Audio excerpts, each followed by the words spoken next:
Hi, welcome back after a long time indeed to ABCD. Anybody can do research methodology.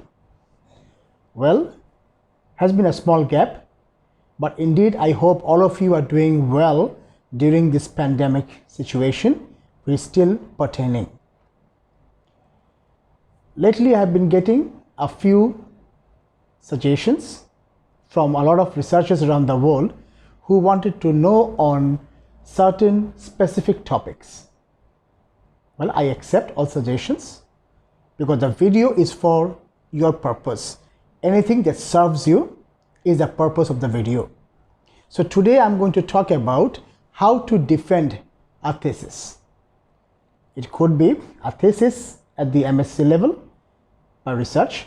It can be a thesis at the PhD level or even at DBA level. So I hope you're going to find it helpful and it's going to support you in order when you actually defend your thesis.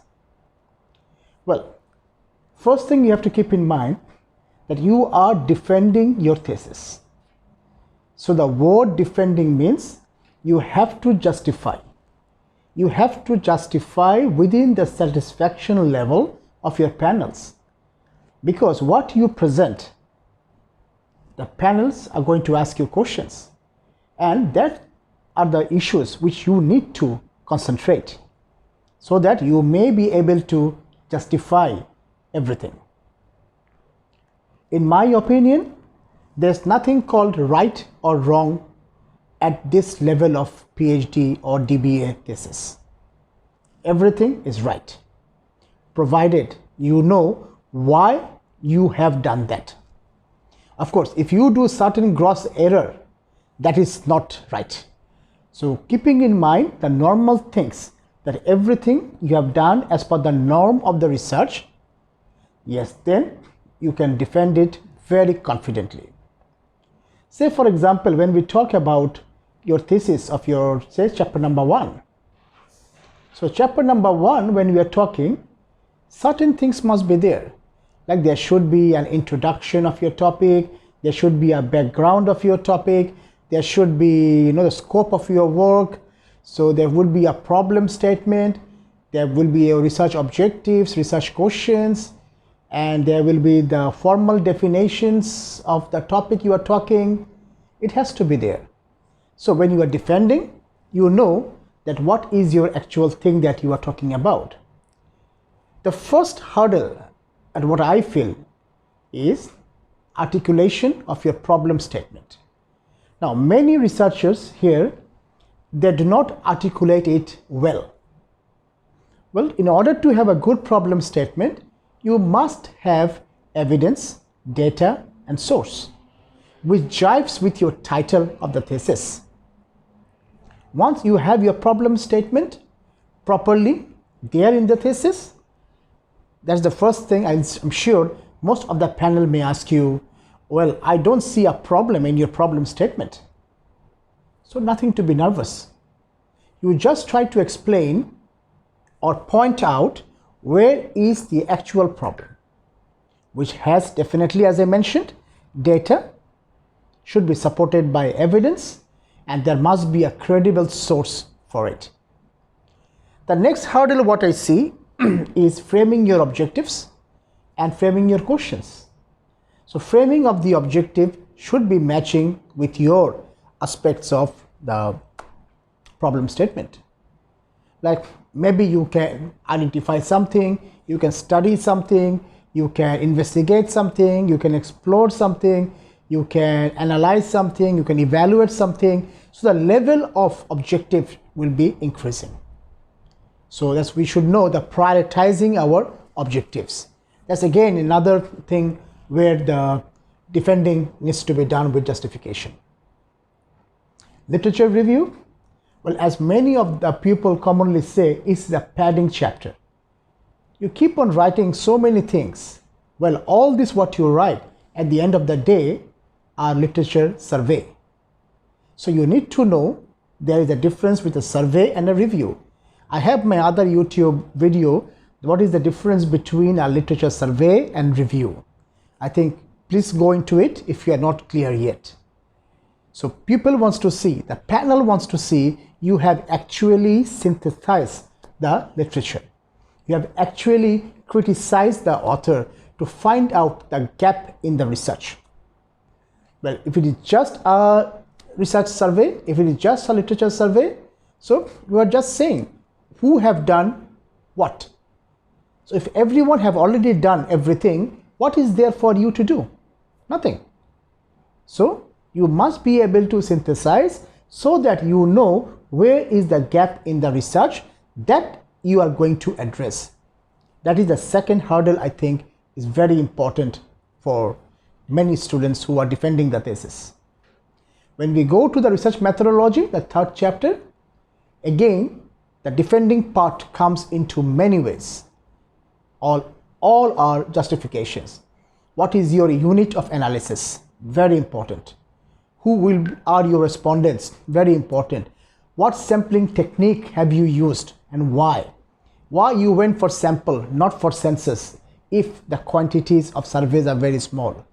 Is it a mixed method study? Is it a quantitative study? Is it a qualitative? Why? So, justifications. Then, is there a conceptual framework in your thesis?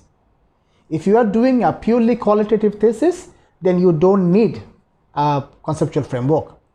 But if you are doing a mixed method study, or if you are doing a quantitative study, you must have a conceptual framework. You must have your IVs and DVs well spelled out. And no conceptual framework can be done unless you do a very thorough literature review where you have already studied few theories.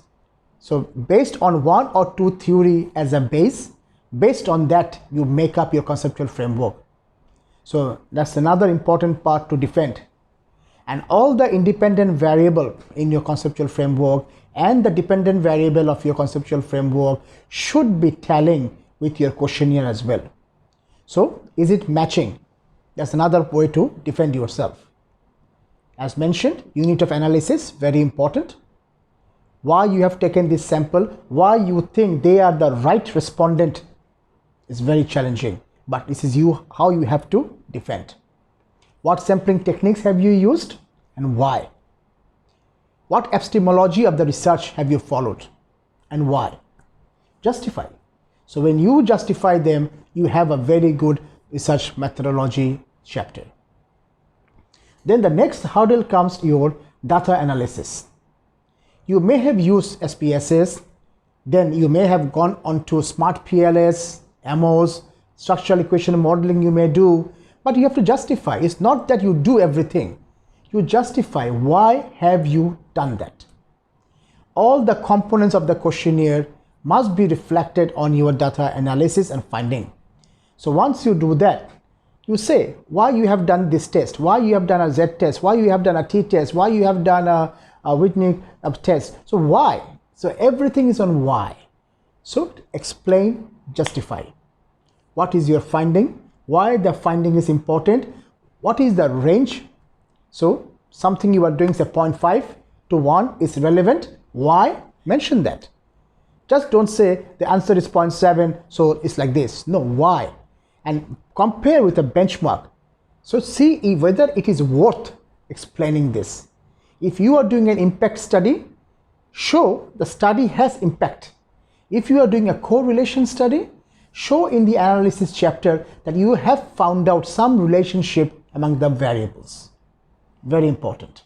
So chapter 4, the analysis part should be a very comprehensive part of your thesis, and you must be well enough to defend why and what analysis have you done.